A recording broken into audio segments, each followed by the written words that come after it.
topic of interconnected risk, how to manage interconnected risks, how to understand them, etc. We are joined by three excellent panelists who are going to help guide us through these waters.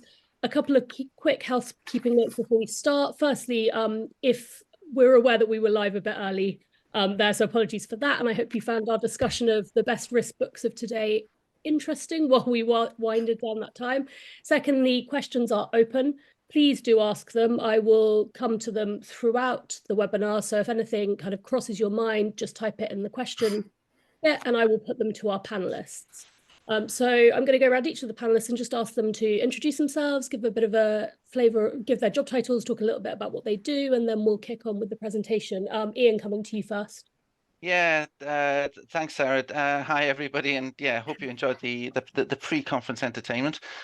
So yes, I work with riskonnect. I'm a lead solutions consultant working on various client GRC risk management implementations, helping them in particular to improve their risk and related practices. Before joining riskonnect, I spent over 30 years in various IT governance type of roles with BT primarily.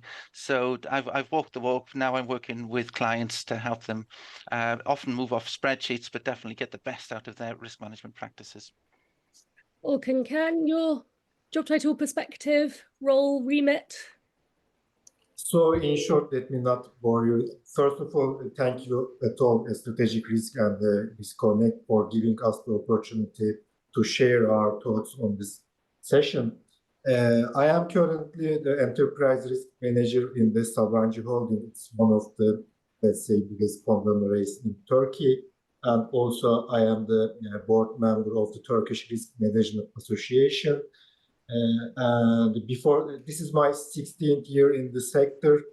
Previously, I was working for, let's say, the mining sector, construction sector, infrastructure, superstructure, these kind of stuff. And currently, we are dealing with the compliance, internal control, and the enterprise management of my current company, let's say. Great, thank you. And Dr. Camilla Witt? Hello, everyone, and thank you for joining us in this very interesting discussion. So my name is Camilla Witt, and I'm Chief Risk and Compliance Officer at InPay, and InPay is a fintech specialized in cross-border payments. And I have 10 years experience in the financial sector, actually with risk management and compliance, especially in Scandinavia. And before that, I was in academia, so I was a professor of international law before that.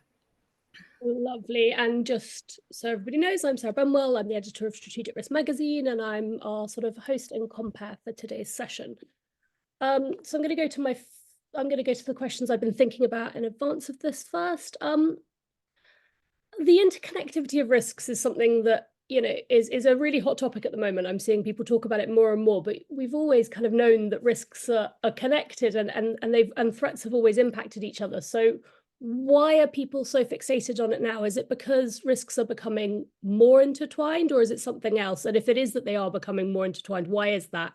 And Ian, I'm going to come to you first, I think. Yeah, it's a good question, and it's something that on everybody's minds, and everybody's trying to get a better grasp of it.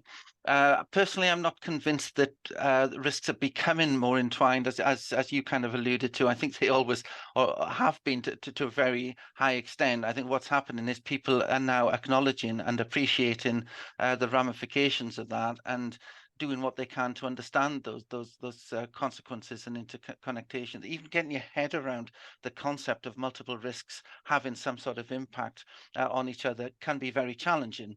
And clients are certainly, my clients are certainly struggling with that, and hence moving away from some fairly primitive tools like spreadsheets, for example. But yes, being able to visualize and understand not just the interconnectedness of risks, but also how those risks impact their organizations in terms, for example, of business processes and assets. So there may be a cyber risk threatening your asset, but what business processes does that asset support? So it's the risks, there's the controls and everything else within the business, and trying to get a perspective on how that joins up and working that through. I'm not saying it's easy, but everybody's trying to figure it out at the moment. Of course. Camilla, coming to you next, what's your sort of perspective on this? Why is it such a hot topic at the moment? And is there a sense in which things are becoming more global or more connected or more entwined? Yes, I fully agree with what Ian mentioned. I think that is a matter of visibility, right? I mean, I think that things have been intertwined for a while, but of course, as we have a development in communications and we go to a world without borders, we see this connection closer and closer. And we also have access to information that highlights that, and perhaps it wasn't available before.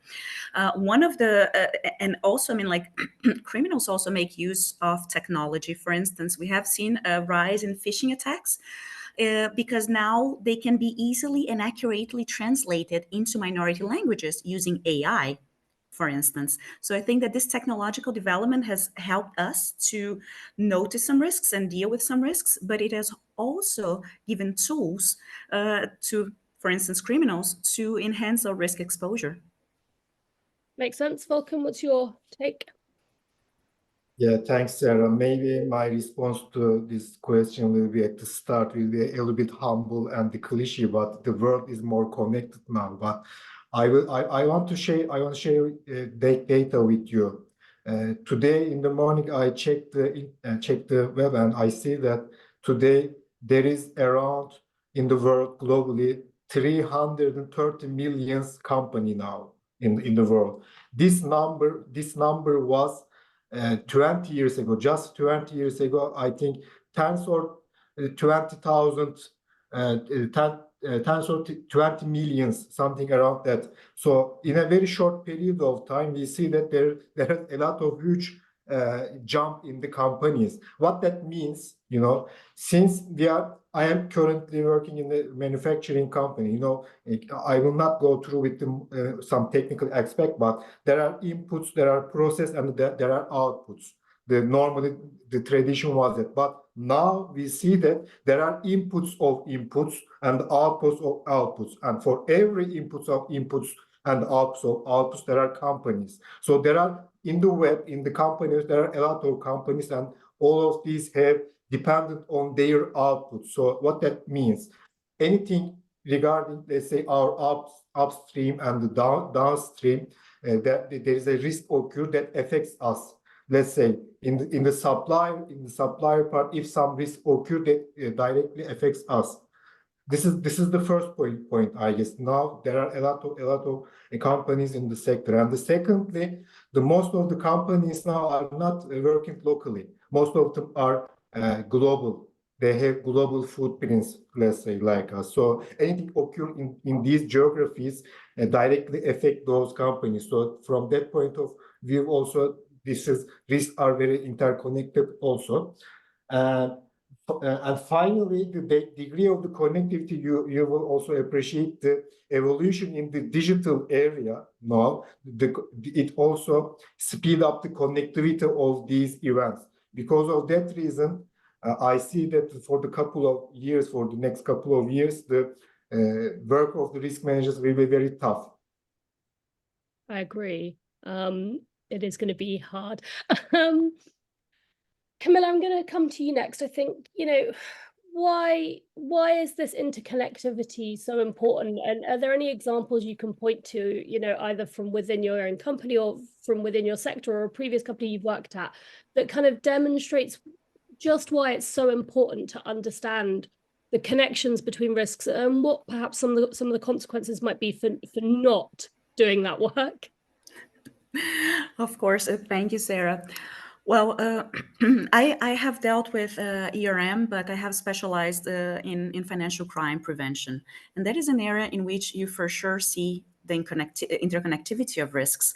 So, I mean, illicit economic activity is linked to, the adverse outcomes of using of AI, of interstate armed conflict, and so on. And I think that recently we have seen, for instance, the events, the invasion of Ukraine and the sanctions coming from there.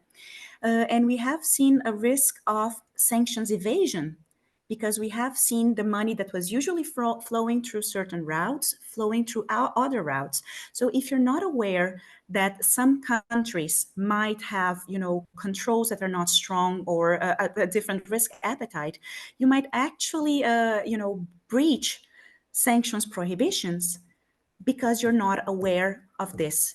So I think that it's really important to see all those things again in context. Another thing that we see is, for instance, climate change, global warming. Many areas that have suffered dramatically with climate change, the people who used to be fishermen or work in agriculture, they cannot have a job there anymore. So many of them end up resulting to illicit activities, and they need to launder that money, and there's tax evasion involved and so on. So when you analyze those patterns, you are able to build controls such as transaction monitoring and transaction screening, which with scenarios that cater for those behaviors that were not there before. Makes perfect sense. Volkan, coming to you with the same question, what are some examples of why this is important, and what are perhaps the consequences of not understanding the connectivity of risk? Okay, let me start with, I am a strong believer of the ERM. So it will be very crucial to emphasize that, no offense to anyone, but the thing is that, the problem is that the traditional risk management mostly deals with the, let's say, the cyclical risks. Let's say with the credit risk, let's say. What is the situation with the cyclical risk? There is a historical data with these kind of risks. So at that point, the risk managers are in their comfort zone because they can play around with the data, make the regression, this fancy stuff, all these models. Ian knows better than me, and let's say Monte Carlos, whatever. But the problem with the interconnected risks and these, they suddenly pop up. And you don't have any data regarding those kind of risks. This is the first point with the problem with the interconnected risks. It's something like, I like metaphors, don't get me wrong, but this is like the old-fashioned periodic table. You know all the elements and you know the reactions. But in today's world, like the COVID, let's say, suddenly an element pop up and you don't know what to do with this element or risks.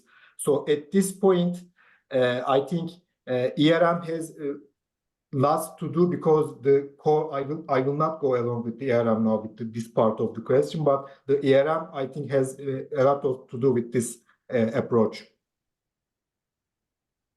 Right, thank you.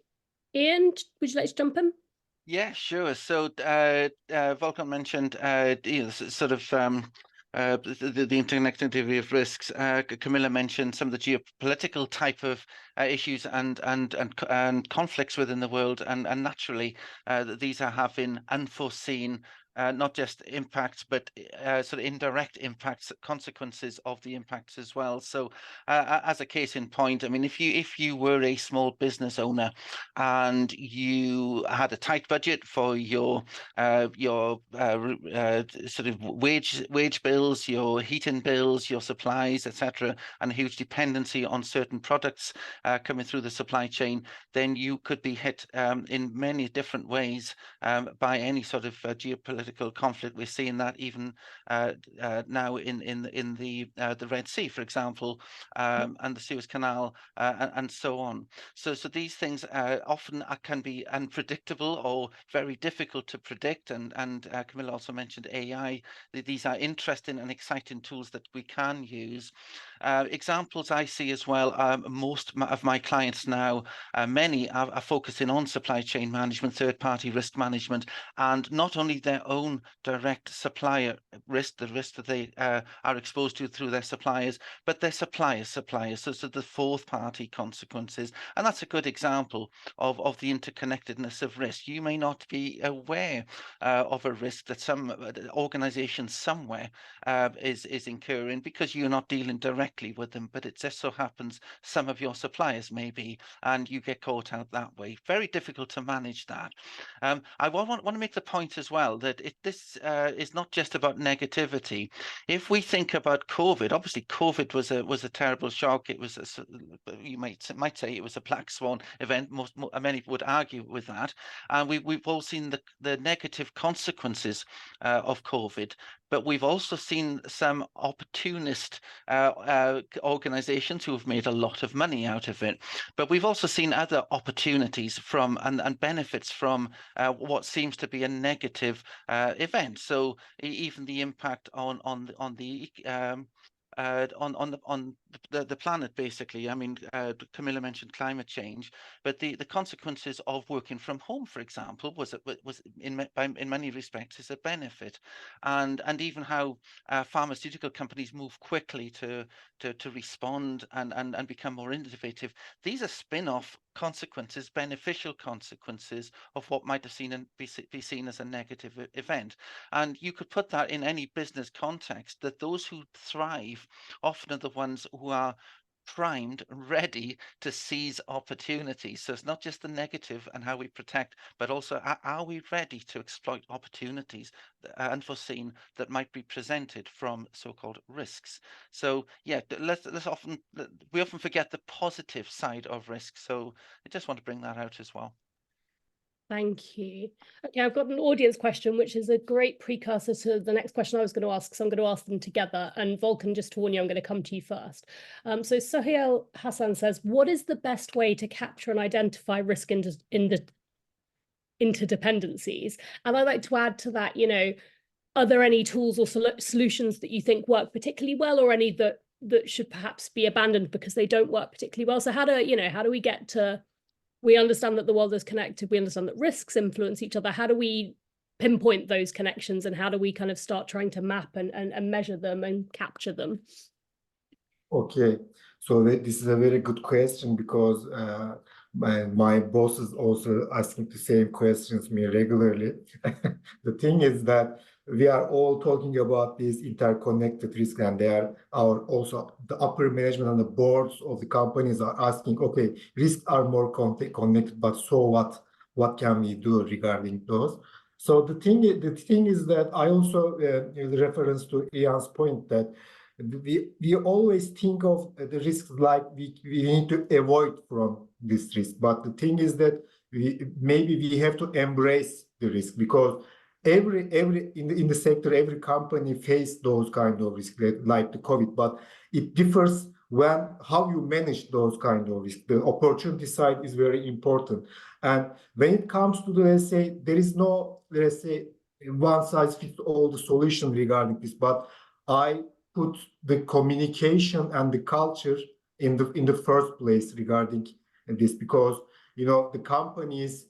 today's companies, I will get this in the next part, but also in short, the silos, every function has its own KPIs, and this brings some silo approach, but there are a lot of situations and issues going on with the cross-functional. So at this point, I think there are a lot of frameworks, by the way. Every company needs to pick one to apply, but I think the ERM framework works with the interconnected risks very well, because its main core subject is the cross-functional interactions. Because of that reason, I believe ERM is a good approach regarding this, because it focuses on every risk and the opportunity that will affect the enterprise value of the company. So we call it enterprise risk management. Because of that reason, there is a broader aspect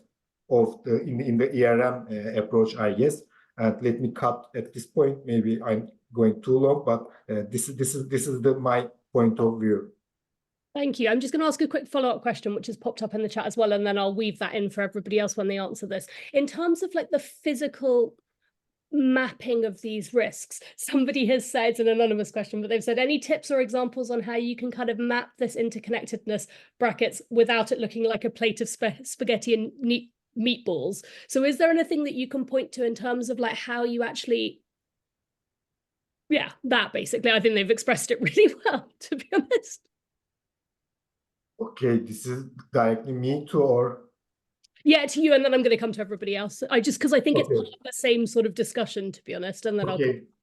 So I think there is no generic answer to this question, but the thing is that I need to reply this question. I need to go a little bit the technique, but in the ERM framework, you have to assess every risk according to the categories, and these categories include the financial aspect, let's say the customer effect, and the legal point of view. The Camilla's, knows better than me the compliance effect. So this means, and you give weight to these averages, and this means that for every risk, even this is let's say the human resources risk or supply chain related risk or sales related risk, you have to assess this risk according to those different perspectives. So it means that you have to assess the risk in an interconnected manner. Because of that reason, I guess this framework helps as risk managers us a lot to, let's say, to see the aspects of the interconnectedness of these kind of risks. I don't know if this, let's say, respond to that question, but this is my point of view. Yeah, no, I think that's great. Ian? Yeah, this gets to the crux of the challenge, and it does sound like a plate of spaghetti, doesn't it? Sometimes you don't even know what's at the end of one string and how it connects to the next, and so on. When we look at risk frameworks and risk taxonomies, for example, it often comes down to having a clear structure, and that structure can be surprisingly simple. I'm not saying it's totally simple, but you can structure it. If you think, for example, about your risks for sure need to be defined in a consistent way. They need ownership and accountability for sure. And then beyond that, those risks should have controls typically that mitigate them. So there's a direct correlation with controls, but those risks might also impact your assets, as I mentioned earlier, and your business processes. So you could imagine a little like a data model that shows how all those things are joined up. I think if you can establish that structure, it does greatly simplify your world and makes it easier to automate. This is something that's I do regularly with my clients to get those structures right. Ultimately, what we're trying to get to, and let's make this clear. Ultimately, what we're trying to get to is clearer management insights and information. There's a lot of data out there, and you need, in order to assimilate that data and make sense of it, turn it into information and indeed intelligence, never mind automation and artificial intelligence, just any form of intelligence that allows you to make decisions, or at least be aware of what's going on in your organization and what you should be worried about. That requires you to organize your data into a structured manner. And I think Volkan mentioned it earlier as well, about the sheer amount of data that's out there. So KPIs, key risk indicators, all sorts of things that are out there externally to your organization that you want to keep tab on, that might alert you to the fact that all of a sudden a certain risk factor that you have has suddenly grown in significance, and maybe somebody needs to do something about it. This is how businesses operate. It's all about intelligence and information and decision making. So turning that bowl of spaghetti into a clear structure gives you a good opportunity to harness that information. Thank you. Camilla, I'm about to come to you, but I'm just going to read out a couple of our sort of fourth panelist, the audience, have some ideas on this question. So Adrian Clements, who's a regular contributor to Strategic Risk, says, the use of the sand pile approach will give people the idea of how a cascade approach can show how big the exposure could be, i.e. your biggest risk might not be the biggest exposure, and the largest interconnectivity is giving rise to the biggest avalanche in the sand pile. So that's another school of thought. And somebody anonymous said something which I actually think is kind of sort of halfway between what Volkan said and between what Ian said, really. But, how about developing and applying a good taxonomy to all risks so that we can see which ones are at least linked by some common or shared causation or types? So just a couple of thoughts there. Camilla, what's your take on this? How do we best capture interconnectivity? Are there any tools that can help us? That sort of thing. Mm-hmm. Yeah, so I think that when we talk about what are the best way to capture the risk interdependencies, we have the content and the form, right? The content, as Ian mentioned, is all about intelligence. So it's really important that we keep ourselves updated, that we keep reading those books, reading those reports, so that we're able to capture this. And then when you come about the form, I really agree with Volkan in the sense that ERM is a very powerful tool, and ERM can be simple too.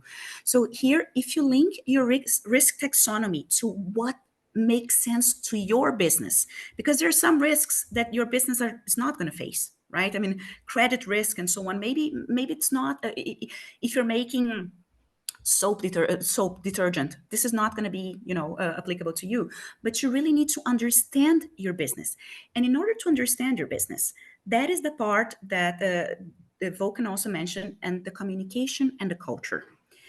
Because we are only as strong as the weakest of us. And that's the knowledge that we have. So when we're talking, again, let's talk about financial crime prevention. In a company like mine, right, we have the salespeople who go to prospective customers. If they don't know what our risk appetite is, we have to communicate that risk appetite pretty clearly so that they don't start onboarding customers that are outside of our risk appetite. Then once we do that, we also need to develop products that have risk mitigation features embedded in them. And this is really important. You have to listen to product there.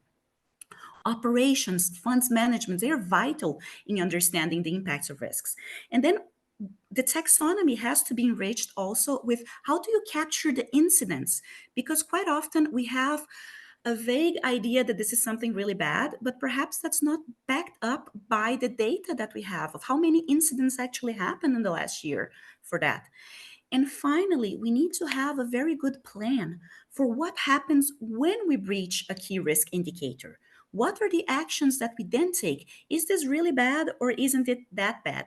So I think it puts together the communication, the culture, that is really important. That is the key role of someone in risk management, together with this structure, this taxonomy that ERM provides in order to capture that. And finally, is really important. Actually, there's two things. First, well, there is the risk event manifesting. But for me, I really like to look at the causes.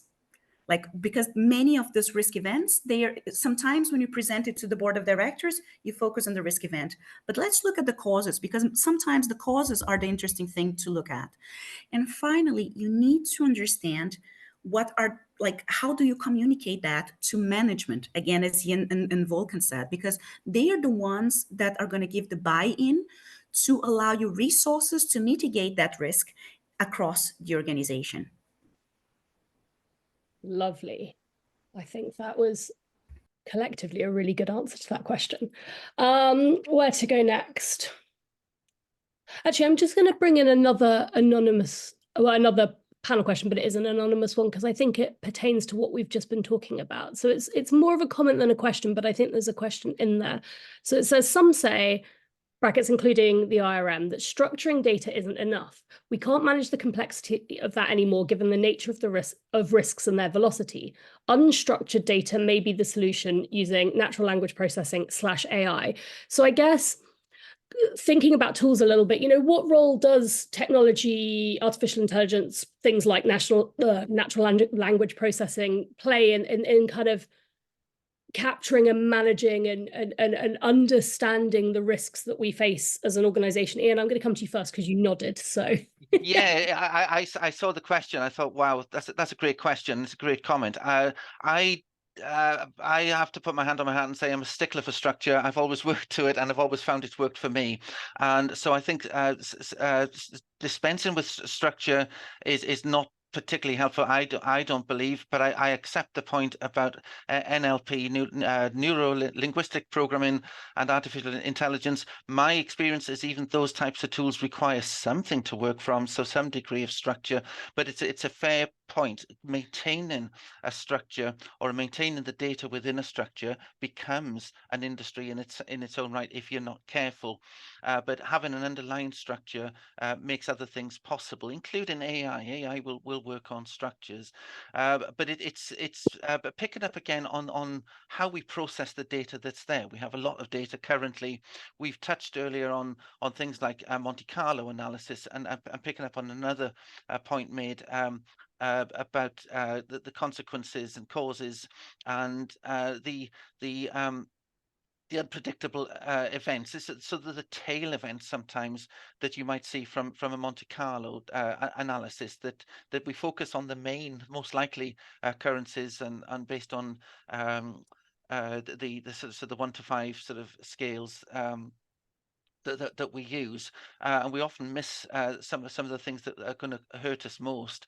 But yes, I think the whole area of NLP and others are very interesting and relevant because we are being swamped in data, and it's becoming increasingly difficult to manage that data unless you've got the automation there, which is often not possible or practical. So I am interested and very open-minded about where we go, but I do feel that it all is all built on an underlying core structure that we need to maintain to some state at least.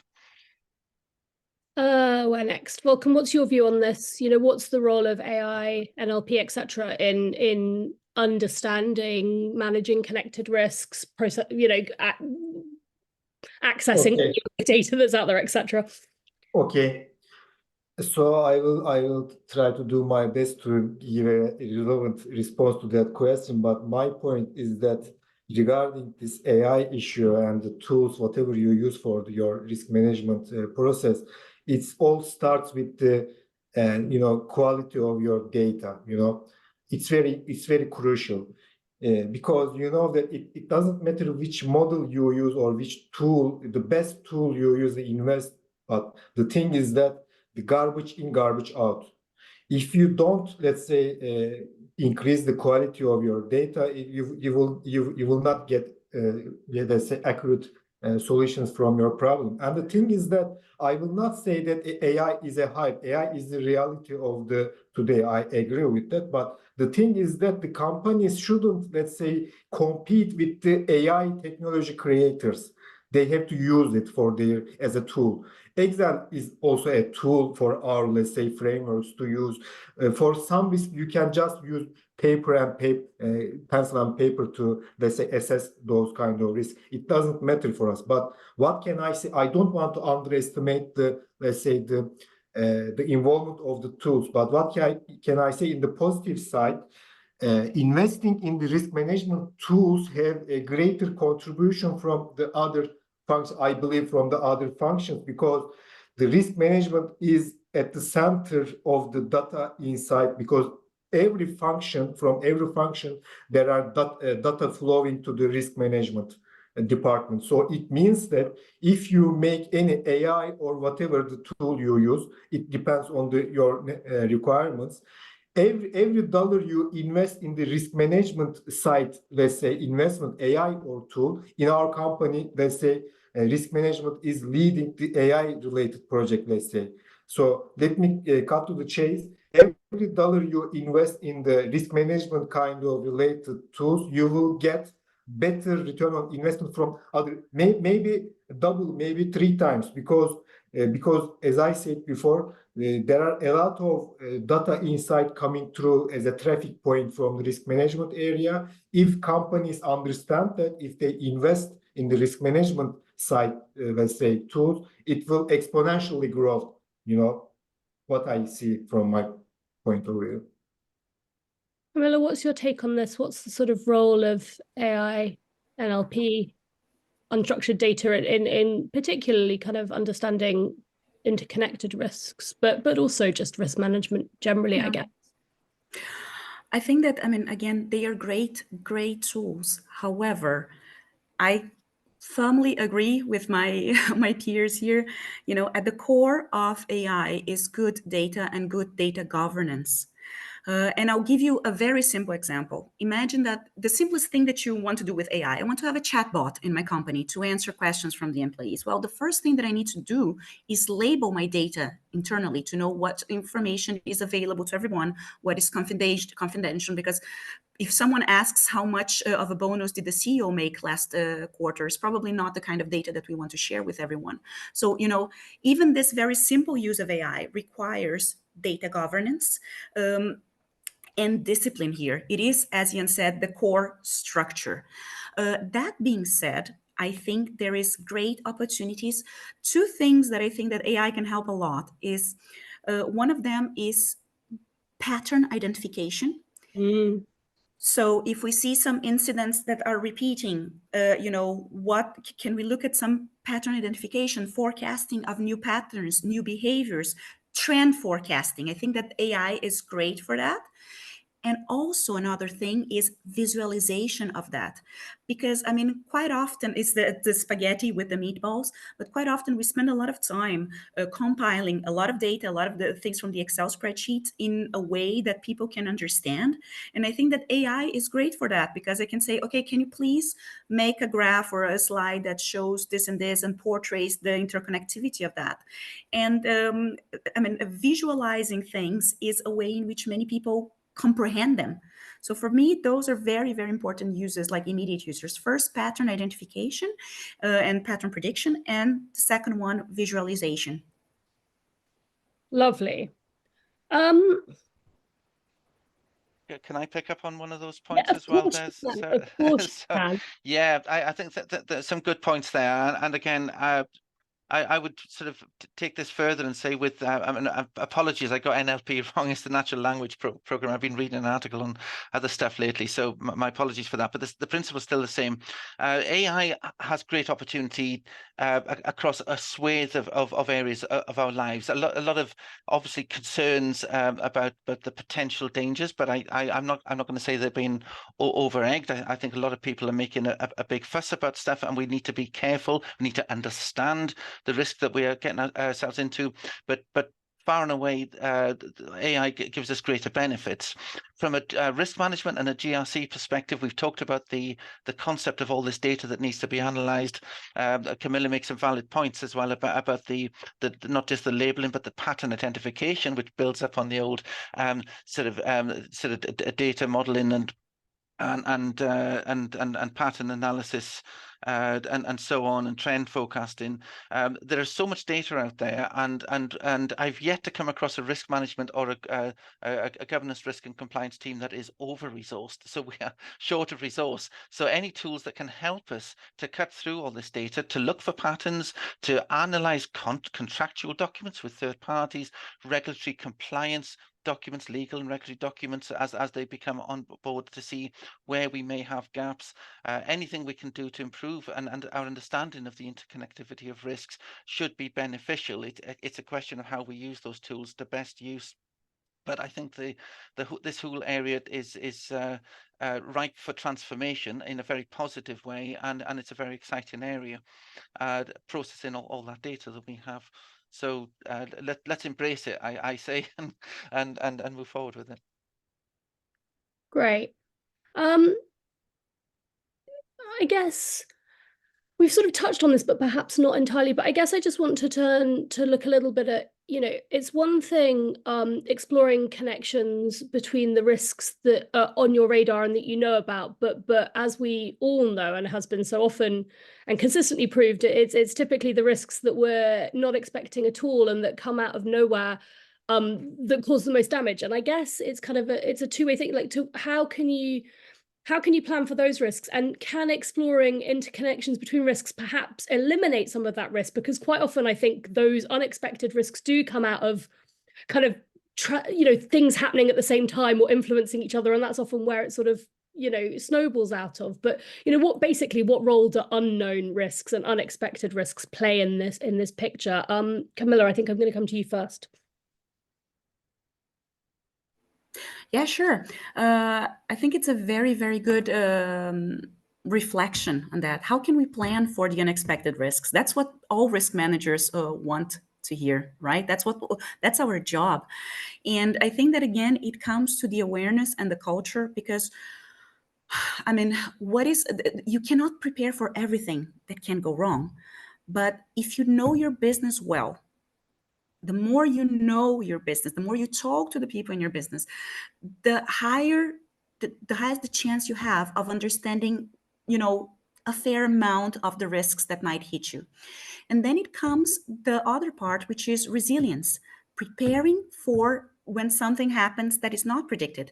And if we look about like the Digital Operational Resiliency Act coming up, DORA, I think it's much about that. How do I prepare my organization for the unforeseen things, such as a cyber attack? I mean, it's something that we can do a lot to prevent, but some things might happen. So how do we then act and mitigate, and tackle the effects and the consequences of those risk events? So just to sum it up, for me, is really understand your business in depth. What are the risks that realistically can affect my business? And then being resilient, prepare for resilience, because if something happens that is not expected, how we then tackle that? Lovely, thank you. Volkan, same question. Where does the unknown play into this? Okay. The thing is that, Sarah, the one of the biggest, what I observe, what one of the biggest fallacies the companies are going through is that once the company is faced with a risk, let's say COVID, after that, every risk manager is becoming the doctors of the companies, okay? Once we face every crisis management, once we face with the earthquake, let's say we become the seismic scientists of the companies. The problem is that we have to, it's all about, I think, at the core of this, as Camila mentioned, resilience is very important, but how we gonna sustain the resilience? So I think I like metaphors a lot, and my sister is a doctor, so I like surgical metaphors a lot, but I see risk management as something like the immune systems of the companies, like in our bodies. If we give risk management stationary jobs in the operational risk management to the let's say the credit risk management, in many companies, I saw that the role of the risk management differs from company to company. In some companies, risk managers are dealing with the currency risk, and it's their stationary jobs. Daily routine, they are doing this. So I think as the immune system of the companies, these risk managers needs to be free. They regularly need to work with these risks with the operation, but the first line need to, let's say, cope with those risks. Once finished, let's say the control effectiveness is at a certain level, the risk manager's job is done there. He needs to work with another, let's say, risk of the company. This is the main part of the resilience, I guess. It's something like, as we mentioned, the risk managers are the risk raiders of the companies, like the raiders of the ships, let's say Titanic. And there are a lot of icebergs there, and you are going through a very, very detailed risk management activity. A currency, it's not material. It's something like you are not going through observing the radar, but you are going through secret the bolts in the machine room of the Titanic, let's say. This is very crucial, I guess. We have to leave risk management independent. So governance is very, very important. And my final point, how we can't predict the future. We know that, okay? But we can, let's say, we can put a lot of options regarding the material, and we can be prepared for these options. And the upper management needs to support those kind of options to work with, let's say. These are like vaccines of the companies. We have to vaccinate for every case our company, so they will be ready. So let me ask you a question. Let's say nuclear war. Why we are not working for our companies for those kind of cases? For the consequence of the nuclear war, let's say. But if you go, a regular risk manager go with the upper management and say, we have to work the consequence of the nuclear war, what will be the response of that board to that risk manager? This is very important, and this is the part of the culture. So boards, the upper management needs to, let's say, support the governance and the culture of the risk management for the better resilience, I say. I'm about to pass you, Ian, but before I do, I'm going to read a comment from our unofficial fourth panelist, Adrian Clements, who's back again. So he says, there are many examples recently of small issues creating a massive avalanche of consequences. So the glue that sticks the risk together. So where are you most vulnerable? Where you are most vulnerable is probably a culture issue, a management issue, a board issue, rather than one of the typical risks in a traditional category. This is the glue. By reacting wrongly to these small issues, it has a cascade effect. So each risk needs an amplification factor and an accelerating factor in order to capture its interconnectivity strength. Thank you, Adrian. I'm going to make you join one of these panels next time. Ian, coming to you, what's your take on all of this? Yeah, some really good points. I mean, I don't want to move on without mentioning culture. Culture is crucial, and it's the culture of diligence and taking risk management seriously, not just a tick in the box activity, which sometimes it is, and also seeing risks and risk management not from a must do, need to do, because we're told we have to do it, but the perspective of the value that it brings to the organization, not only in protecting yourself, but also in preparing yourself for whatever comes next and opportunities that I mentioned earlier. My take on the resilience side of it, as well as Camilla said, knowing your business well, a lot of it comes down to having even basic practices in place. Organizations look at emerging risks for sure, and they look at the consequences of the current risk as far as they practically can, but nobody can fully foresee everything.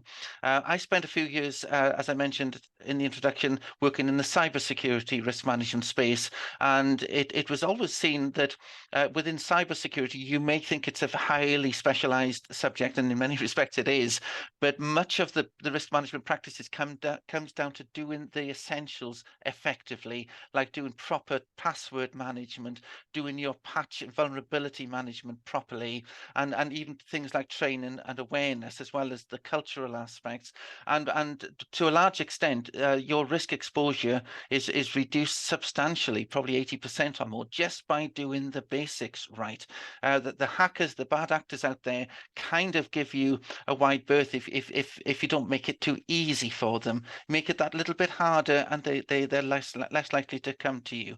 So it's having a robust but effective and control framework with the essentials in place, and that you can build on that and invest in it over time, that gives you that coverage, and you then have to put your trust to some extent that that control framework will protect you.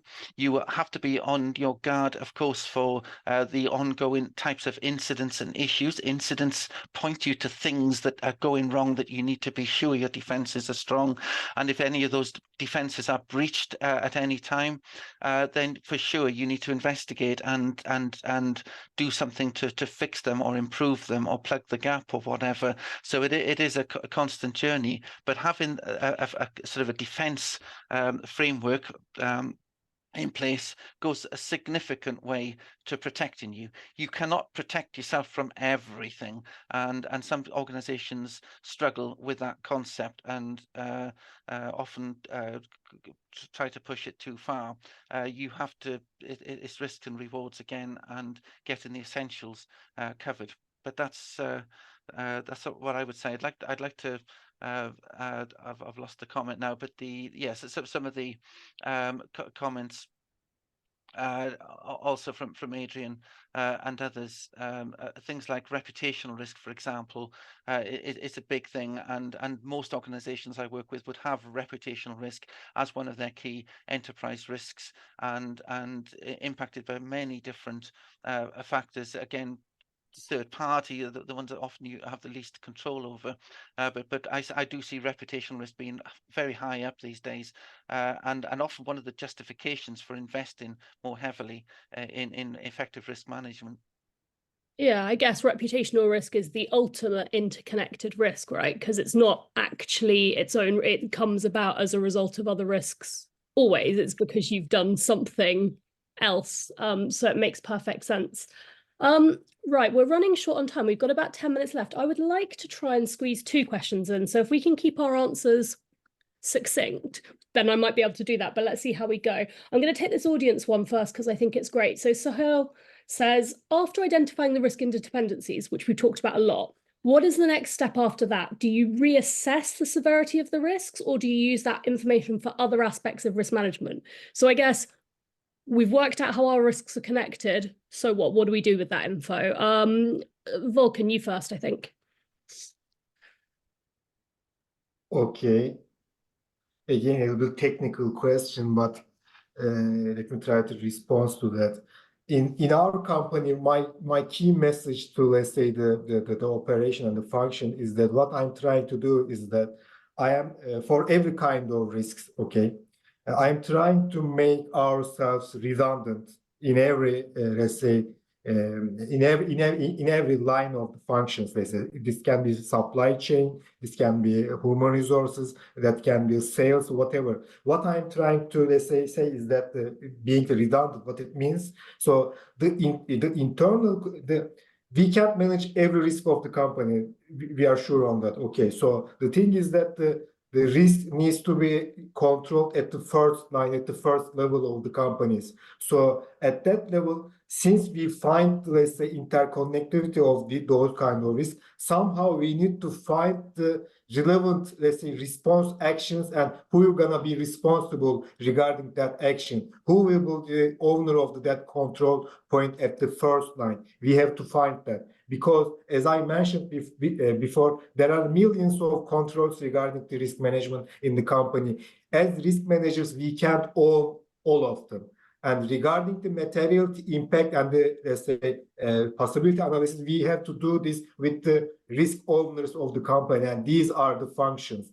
At that point, what I want to emphasize, since I have a short period of time, our functions regarding the companies and the corporate structures, sales and whatever the existing structure is coming from the, let's say, the second or third industrial evolution, these functions. But what we call the interconnected risk, we need to go through with the new approaches. At this point, I think I know this is not relevant to the question, but we have to empower the risk management in the governance and put the risk management in the core of these functions, because these functions, as I mentioned, coming through from the first or second industrial evolution, we have to rewrite those cultural codes so risk management has very crucial role and that matter. So I think we have to, as a governance structure, we have to emphasize and put the core of the decision making in the companies in the risk management. Other than that, all of the technical issues can be resolved. It doesn't matter which model you use, which tool you use. You have to embed those approaches to the functions. And my final words: the functions, the first line is the owner of the risk. We are not. The risk managers are the immune system. They will be properly free and go along with whatever necessary in the company. Sorry for my long answer, but I want to emphasize that. No, it's good. Camilla, let's have you. Let me unmute myself. Okay, so after identifying the risk interdependency, what do we do after that? For me, identifying this interdependency, this is another piece of information that leads to revisiting the risk assessments that we have. And then, of course, informing the relevant stakeholders of that, because sometimes that will require a management decision. What is it we're going to do with this different picture? We thought that the likelihood of that happening was low, but we actually see that because of this connectivity of those events, this likelihood is higher. So you need, like, okay, to inform management, give it a clear picture. And then after that, there is a necessary reevaluation of your control environment. Are we covering in our control environment, these aspects related to the interconnectivity of this risk? Is there something that I can do here in terms of the likelihood, or is there something that I can do regarding the impact, the consequences of this risk? So yeah, it's for me, it's another piece of information that feeds into the risk assessment process. Yeah, Ian. Yeah, building on what's just been said as well. I mean, once you've assessed your risk, you have the decisions about the risk treatment. You accept the risk, you reject it, you transfer it, whatever. If you accept it, and you're going to mitigate it, how do you mitigate it? And who owns the actions or the controls? What controls do you have? Do you need to assess the controls? How effective are the controls? Where are your gaps? Where do you need, if you have a pot of money, let's say £1 million or £10 million, where is best to invest that to get the best bang per buck? How do you mitigate the risks the best? So big decisions to be made, and back to the ownership and accountability. Somebody has to secure the funding and invest it effectively on behalf of the wider business, and carry the can for that. Their reputation's on the line as risk owners as well.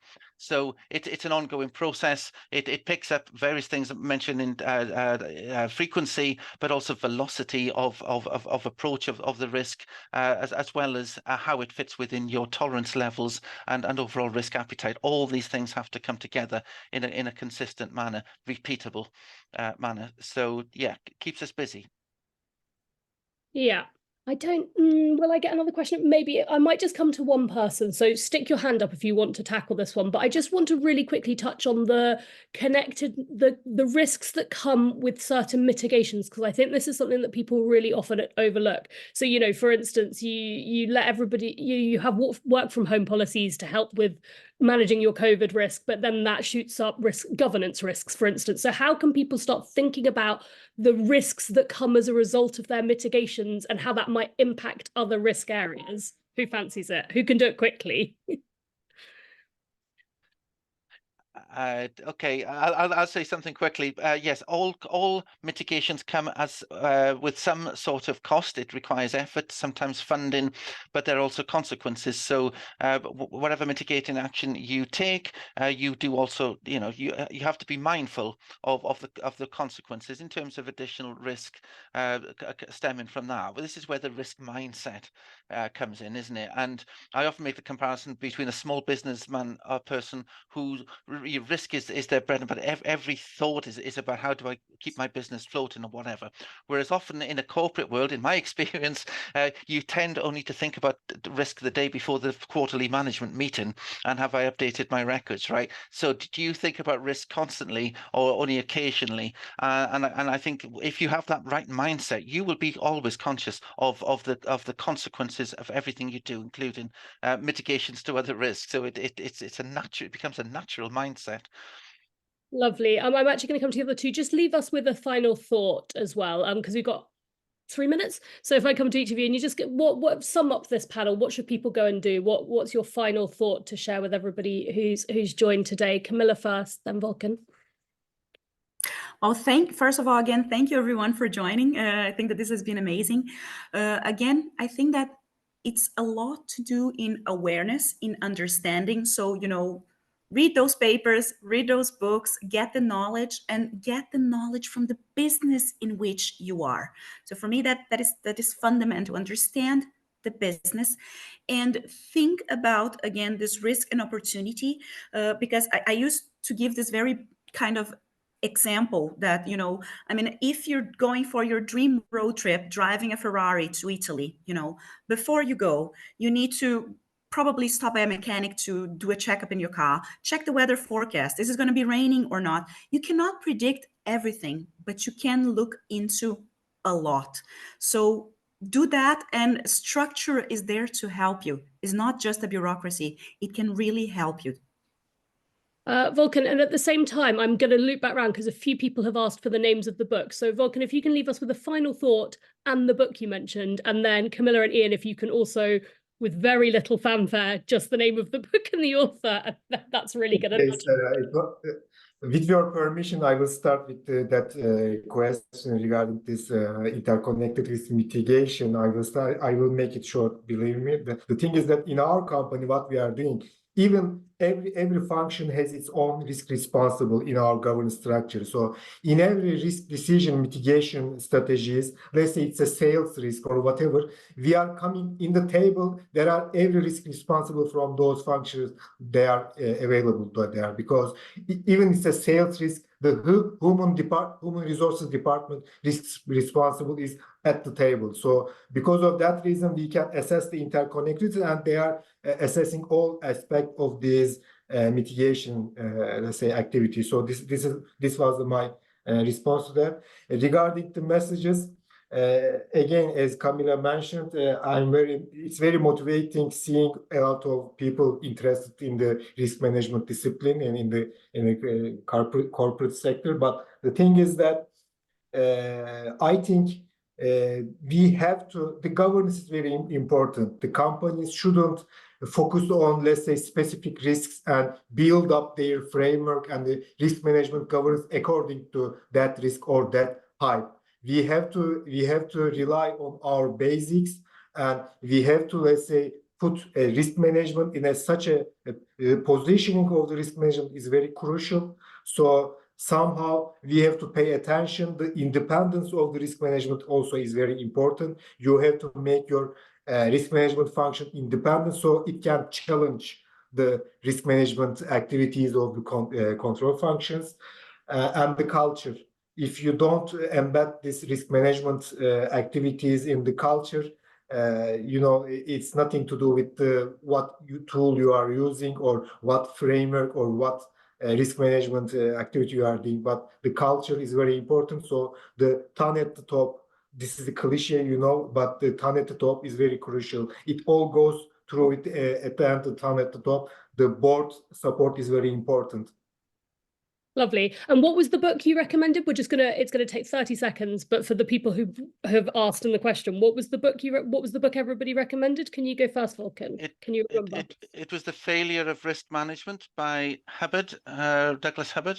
Yeah, and you had another one, didn't you? Operational Risk Management by Chappelle, Ariane Chappelle. I've posted it it's in the answered list now.